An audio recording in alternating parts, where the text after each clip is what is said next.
The Blue Zoo and Rogers. We're reviewing Pandorum, a super awesome sci-fi movie. In my opinion, a hidden gem, a movie more people should know about right now. It's on Tubi. It is amazing. It's probably the closest we'll ever get to like a Dead Space live-action movie. The main character's name is Bauer. He wakes up in cryospace on this spaceship that was meant, so Earth is like dying, and they're going to this alien planet to try and save the human race. And he wakes up and everything is messed up and it's not going like according to plan. Like power is out on lots of parts of the ship, and there's these like mutant zombies running around, just absolutely brutally murdering everyone in the most gory way. And I don't know, it's just the highest level of sci-fi. Running around this super dark sci-fi horror. Or yeah, sci-fi horror. The highest level of sci-fi horror. And the zombies aren't regular zombies. This is where I'm gonna start to get into spoilers of the movie. But he comes to find out that the mutants that are running around the spaceship are because the ship has actually been underwater the entire time, and they've arrived at the planet and have been there for 1,000 years. And one of the best plot twists in the movie is one of the characters, this guy's kind of like his earpiece dude and like a Resident Evil sense while he's running around the spaceship. He finds another dude, and they're fucking arguing the whole time, and they turn out to be the same dude. The name of the movie is Pandorum because there's this like space craziness. Space madness. Yeah, space madness. Being confined and alone. Yes, and also anytime you see any of the characters experiencing like some space madness, it's some super artsy, amazing camera angles. Like, and they'll be like sweating profusely and just flying around. Those are the best moments in the movie where they're kind of like losing their sanity from this super insane situation. Also, Norman Reedus has a cameo in the movie. He's in there, and it's fucking hilarious.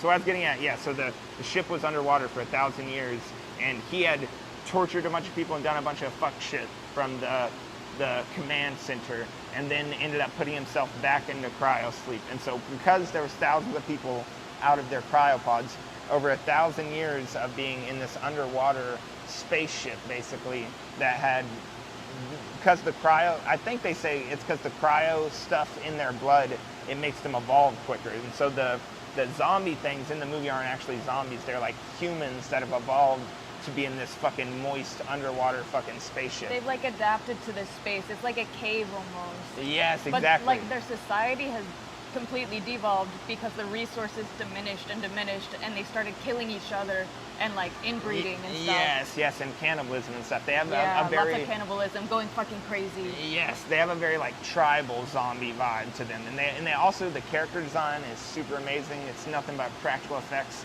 Also, the gun that the dude uses with his hand is very much like Dead Space shit. It is exactly like something from Dead Space. The characters, I loved watching them go mad, and it was all like spinning. It kind of felt like it was like drunk and just like so dissociative, yes. And I appreciated that. Also, whoever the makeup people were, they were on point. They were going hard, and they were like, make these people dirty. Yes, as dirty as possible. It's covered in blood and viscera. He's late in the game. This shit's been happening for a while, and well, obviously 1,000 years. And there's a few people who have like woken up a few months before him. Female character, and this he's a part of the agriculture team, and then she's a scientist who's controlling all the little seeds of humanity so that they can restart Earth, basically. And both their characters are super badass. Because they know what's going on. They've been hunted this whole time. Yes. And but their trio setup feels exactly like something from a video game. It feels almost like I don't know, Resident Evil characters running around together or something like that. More than like helpless, as you probably would be in that situation. Yes. It was cool watching the water drip through the ship. Yes. And not knowing the whole time. Maybe you thought it was like condensation or just like the pipes were bursting. Yes. But they've just been there for almost 1,000 years. Yes, a ton of foreshadowing. I thought it was just, it being like moist, like an alien. Yes, kind of like Alien. To that. Yes, but actually it was foreshadowing that the ship had already landed on the planet, and it's just been underwater this whole time. Also, that's why they're kind of on this ticking time bomb mission where the engine is going to shut down on the ship and everyone's going to fucking die. And so he's trying to hurry up and fix the engine because the main dude's he's like an engineer, a tech guy basically, and he's trying to make it to the engine room, saying all the shit about the ship being underwater and they just need to escape.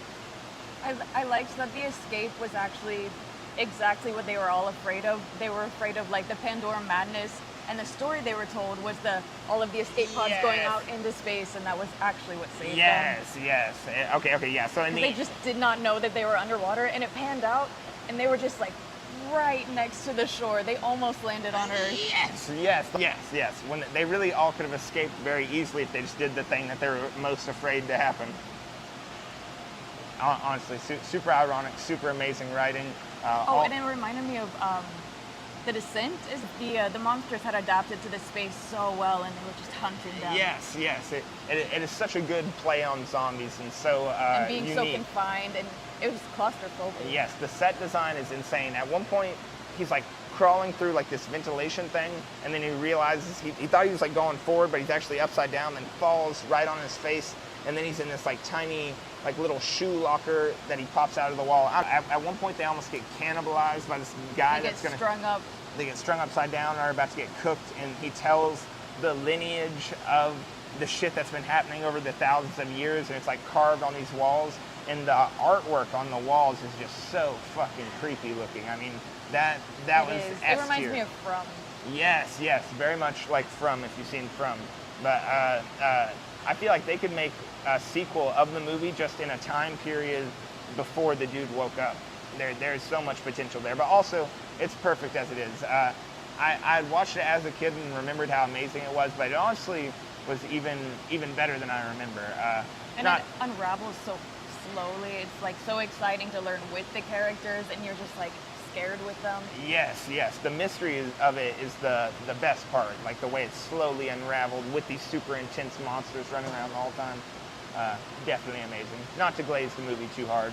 I'm sure it definitely has its problems, but there's so much slop and bullshit out there today. Like if you held this up to any modern horror movie that's come out in the past 4 or 5 years, you will realize like it is an impressive film.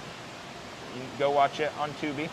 On Tubi. For Tubi free. has this shit. This has been our review of Pandorum. Much love. Also, I feel like the aquarium is very like much in the vein of the movie, how they were underwater the whole And time. trapped. Actually, yes, and just how wet the movie is. Much love.